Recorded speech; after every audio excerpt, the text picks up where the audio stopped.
ಕರಾವಳಿಯ ನೆಮ್ಮದಿ ಕಸಿದ ಮಳೆರಾಯ. ಮನೆಯಲ್ಲಿ ಮಲಗಿದ್ದವರಿಗೆ ಯಮನಾದ ವರುಣ. 9 ಗಂಟೆಗಳ ಕಾಲ ಜೀವನ್ಮರಣ ಹೋರಾಟ. ಫಲಿಸಲಿಲ್ಲ ಹೆತ್ತೊಡಲ ಪ್ರಾರ್ಥನೆ. ಕಂದ ಮಗಳು ಬಲಿ. ಅವರೆಲ್ಲ ರಾತ್ರಿ ಊಟ ಮಾಡಿ ಮನೆಯಲ್ಲಿ ಬೆಚ್ಚಗೆ ಮಲಗಿದ್ರು. ಹೊರಗೆ ಮುಂಗಾರು ಮಳೆ ಅಬ್ಬರಿಸ್ತಾ ಇತ್ತು. ಧೋ ಅಂಥೇಳಿ ಧಾರಾಕಾರವಾಗಿ ಮಳೆ ಸುರಿತಾ ಇತ್ತು. ಆದರೆ ಜಬರಾಯನ ರೂಪ ತಾಳಿದ ವರುಣನ ವಕ್ರ ದೃಷ್ಟಿ ಆ ಕುಟುಂಬದ ಮೇಲೆ ಬಿದ್ದಿತ್ತು. ಮಳೆಯ ಅಬ್ಬರಕ್ಕೆ ನಸುಕಿನ ಜಾವ ಮನೆ ಪಕ್ಕದ ಗುಡ್ಡ ಕುಸಿದಿದೆ. ಗುಡ್ಡ ಕುಸಿದು ಮನೆ ಮೇಲೆ ಬಿದ್ದಿದೆ. ನೆಮ್ಮದಿಯಾಗಿ ಮನೆಯಲ್ಲಿ ಮಲಗಿದ್ದವರ ಪಾಲಿಗೆ ಮೇಘರಾಜ ಯಮರಾಜನಂತೆ ಬಂದೆರಗಿದ್ದಾನೆ. ನಿನ್ನೆ ರಾತ್ರಿ ಸುರಿದ ಮಳೆರಾಯ ಅಕ್ಷರಶಃ ಅಟ್ಟಹಾಸ ಮೆರೆದಿದ್ದಾನೆ. 3 ಅಮಾಯಕ ಜೀವಗಳು ವರುಣ ಬಲಿ ಪಡೆದಿದ್ದಾನೆ. ಪುಟ್ಟ ಪುಟ್ಟ 2 ಕಂದ ಮಗಳು. ಕರುಳು ಚುರ್ರನ್ನು ದೃಶ್ಯ. ಈ ಸನ್ನಿವೇಶ ನೋಡಿದ್ರೆ ಎಂಥವರ ಕಣ್ಣಾಲಿಗಳು ತುಂಬುತ್ತೆ. 9 ರಿಂದ 10 ಗಂಟೆಗಳ ನಿರಂತರ ಹೋರಾಟ. ತಾಯಿಯ ತೋಳಿನಲ್ಲಿ ಆಡ್ತಾ ಇರುವ ಪುಟ್ಟ ಮಗು. ಕರುಣೆ ಇಲ್ಲದ ವರುಣ ನಿನಗೆ ಧಿಕ್ಕಾರವಿರಲಿ. ಮೈ ಮೇಲೆ ಇಡೀ ಗೋಡೆಯೇ ಬಿದ್ದಿದ್ರೂ ಮಕ್ಕಳನ್ನ ಉಳಿಸಿಕೊಳ್ಳುವುದಕ್ಕೆ ರಕ್ಷಾ ಕವಚವಾಗಿ ಹೆತ್ತೊಡಲ ಪ್ರಯತ್ನ. ತನ್ನ ಕರುಳ ಬಳ್ಳಿಗಳನ್ನು ಉಳಿಸಿ ಅಂಥೇಳಿ ತಾಯಿ ಅಂಗಲಾಚ್ತಾ ಇದ್ಲು. ಅವಶೇಷಗಳಡಿ ಸಿಲುಕಿ ತಾನೂ ಕೂಡ ನೋವನುಭವಿಸಿದ್ರೂ ಮಕ್ಕಳನ್ನ ಉಳಿಸಲು ಹರಸಾಹಸ ಪಡ್ತಿದ್ಲು. ಅರೆಪ್ರಜ್ಞಾವಸ್ಥೆಯಲ್ಲಿದ್ದ ಅಶ್ವಿನಿ ಗಂಡನಿಗೆ ಎಲ್ಲಿದ್ದೀರಾ, ಮಕ್ಕಳೆಲ್ಲಿದ್ದಾವೆ ಅಂತ ಕೂಗ್ತಾ ಇದ್ಲು.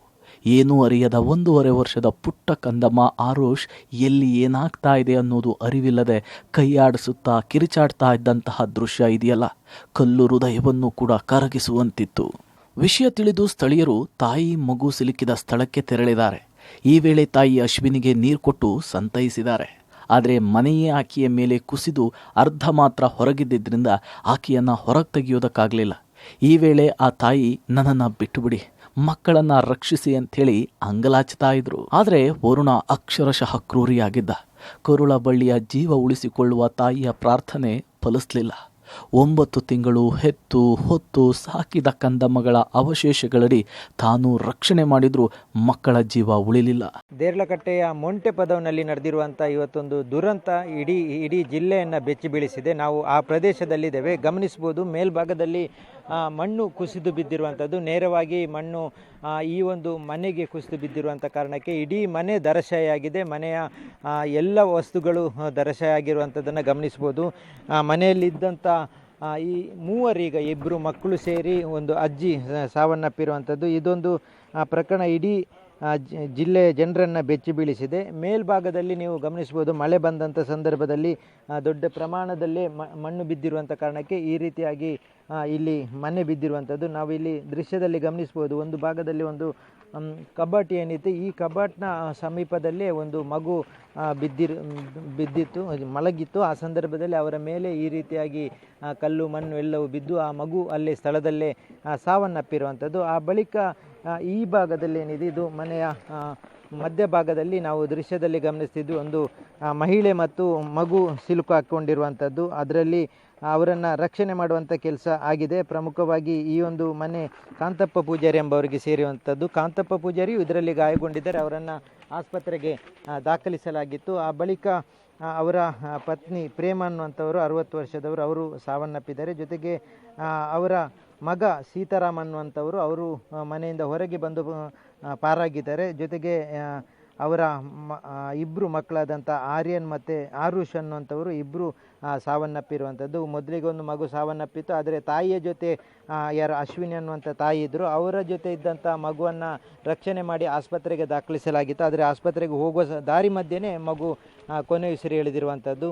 ನಸುಕಿನ ಜಾವ 4:30 ವೇಳೆ ಸಂಭವಿಸಿದ ದುರಂತ.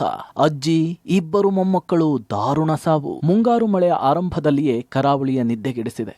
ದಕ್ಷಿಣ ಕನ್ನಡದಲ್ಲಿ ಜಲದೇವ ಅಟ್ಟಹಾಸ ಮೆರೆದಿದ್ದಾನೆ. ಉಳ್ಳಾಳದ ದೇರಳಕಟ್ಟೆ ಮೊಂಟೆ ಪದವಿನಲ್ಲಿ ಪಂಬದ ಹಿತ್ಲುವಿನಲ್ಲಿ ಗುಡ್ಡ ಕುಸಿದು ಮಣ್ಣು ಮನೆಗಳ ಮೇಲೆ ಬಿದ್ದಿದೆ. ಕಾಂತಪ್ಪ ಪೂಜಾರಿ ಅನ್ನೋರ ಕುಟುಂಬದ 5 ಅವಶೇಷಗಳಡಿ ಸಿಲುಕಿಕೊಂಡಿದ್ರು. ಅಜ್ಜ, ಅಜ್ಜಿ, ಸೊಸೆ, 2 ಮೊಮ್ಮಕ್ಕಳು ಜೀವನ ಮರಣದ ಹೋರಾಟ ನಡೆಸ್ತಿದ್ರು. ಬೆಳಗ್ಗೆಯಿಂದ NDRF, SDRF ತಂಡ ಧಾರಾಕಾರವಾಗಿ ಸುರಿತಾರೋ ಮಳೆಯಲ್ಲೇ ರಕ್ಷಣಾ ಕಾರ್ಯದಲ್ಲಿ ತೊಡಗಿದ್ರು. ಗುಡ್ಡ ಕುಸಿಯುವ ದೊಡ್ಡ ಶಬ್ದ ಕೇಳಿ ಕಾಂತಪ್ಪ ಪೂಜಾರಿ ಎದ್ದು ಹೊರಗೋಡ್ ಬಂದಿದ್ದಾರೆ.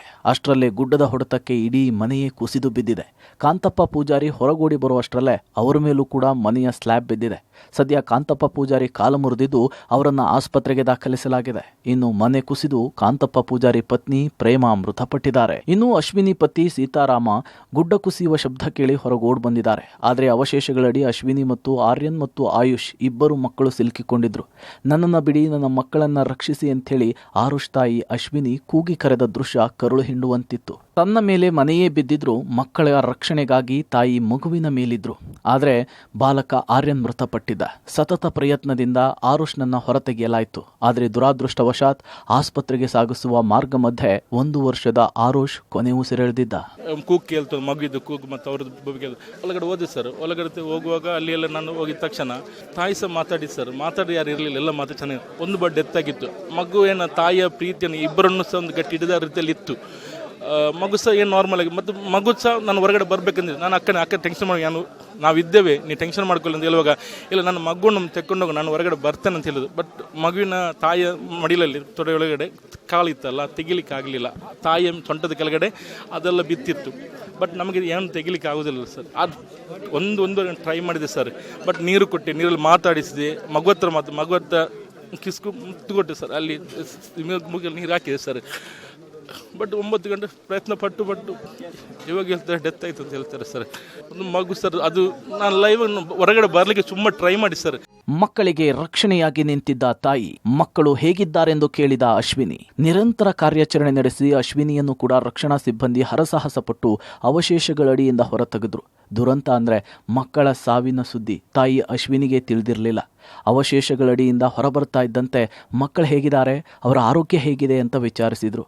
ಇತ್ತ ಅವಶೇಷಗಳಡಿಯಲ್ಲಿ ಸಿಲುಕಿದ ಪ್ರೇಮ ಪೂಜಾರಿ ಶವವನ್ನ ಹೊರತೆಗೆಯಲಾಯಿತು. ಗುಡ್ಡ ಜರಿದ್ಬಿಟ್ಟು ಸಂಪೂರ್ಣವಾಗಿ ಮನೆಗೆ ಪುಷ್ ಮಾಡಿಬಿಟ್ಟು ಮನೆ ಇಲ್ಲಿ RCC ಮನೆ ಆಗಿದ್ದ ಕಾರಣಕ್ಕಾಗಿ ಕಂಪ್ಲೀಟ್ ಅದನ್ನ ಕೆಳಗಡೆ ಕೊಲ್ಯಾಪ್ಸ್ ಆಗಿದೆ. ಬೇಗ ನಮಗೆ ಅದನ್ನ ಡ್ರಿಲ್ ಮಾಡಿಕೊಂಡು ಅವ್ರನ್ನ ರೆಸ್ಕ್ಯೂ ಮಾಡೋದಕ್ಕೆ ಅದೊಂದು ಸ್ವಲ್ಪ ಕಷ್ಟ ಆಯಿತು. ಆ ವಿಷಯದಲ್ಲಿ ಸ್ಥಳೀಯರು ಮತ್ತೆ NDRF ಟೀಮ್ ಮತ್ತೆ SDRF ಟೀಮ್ ಮತ್ತೆ ಫೈರ್ ಡಿಪಾರ್ಟ್ಮೆಂಟ್ ಅವರು ತುಂಬಾನೇ ಸಹಕಾರ ಕೊಟ್ಟು ಅವರು ಹೊರಗೆ ತೆಗೆದಿದ್ದಾರೆ. So I appreciate the localites what they have done the good job. ಕಡಲ ತಡಿಯಲ್ಲಿ ವರುಣ ದೇವನ ಕೇಕೆ, ಗೋಡೆ ಕುಸಿದು ಬಾಲಕಿ ದುರ್ಮರಣ. ದಕ್ಷಿಣ ಕನ್ನಡ ಜಿಲ್ಲೆಯಲ್ಲಿ ಮಳೆರಾಯ ರಣಕೇಕೆ ಹಾಕ್ತಿದ್ದಾನೆ. ಕರಾವಳಿಯ ನಿದ್ದೆ ಕಸ್ತಿದ್ದಾನೆ. ಜಲದೇವನ ಅಟ್ಟಹಾಸಕ್ಕೆ ದೇರಳಕಟ್ಟೆ ಸಮೀಪದ ಕಾನಕೆರೆ ಎಂಬಲ್ಲಿ ಕಾಂಪೌಂಡ್ ಗೋಡೆ ಕುಸಿತವಾಗಿದ್ದು ಪರಿಣಾಮ 10 ವರ್ಷದ ಬಾಲಕಿ ನಯೀಮಾ ಮೃತಪಟ್ಟಿದ್ದಾಳೆ. ನೌಶಾದ್ ಅವರ ಮನೆಯ ಹಿಂಬದಿಯ ಕಾಂಪೌಂಡ್ ಗೋಡೆ ಕುಸಿದು ಮನೆ ಮೇಲೆ ಮಣ್ಣು ಬಿದ್ದಿದೆ. ಮನೆಯ ಕಿಟಕಿ ಬಾಲಕಿಯ ಮೇಲೆ ಬಿದ್ದು ಗಂಭೀರವಾಗಿ ಗಾಯಗೊಂಡಿದ್ಲು. ದುರಾದೃಷ್ಟವಶಾತ್ ಆಸ್ಪತ್ರೆಯಲ್ಲಿ ಚಿಕಿತ್ಸೆ ಫಲಿಸದೆ ಬಾಲಕಿ ಮೃತಪಟ್ಟಿದ್ದಾಳೆ. ಕರಾವಳಿಯಲ್ಲಿ ಮುಂಗಾರು ಮಳೆ ರೌದ್ರ ರೂಪವನ್ನು ತಾಳಿದೆ. ಜಲಾಸುರನ ಅಟ್ಟಹಾಸಕ್ಕೆ ಅಜ್ಜಿ, ಇಬ್ಬರು ಪುಟ್ಟ ಕಂದಮ್ಮ, ಒಂದು ಬಾಲಕಿಯ ಪ್ರಾಣ ಪಕ್ಷಿ ಹಾರಿ ಹೋಗಿದೆ. Sukhpal Polali, public TV, Mangaluru.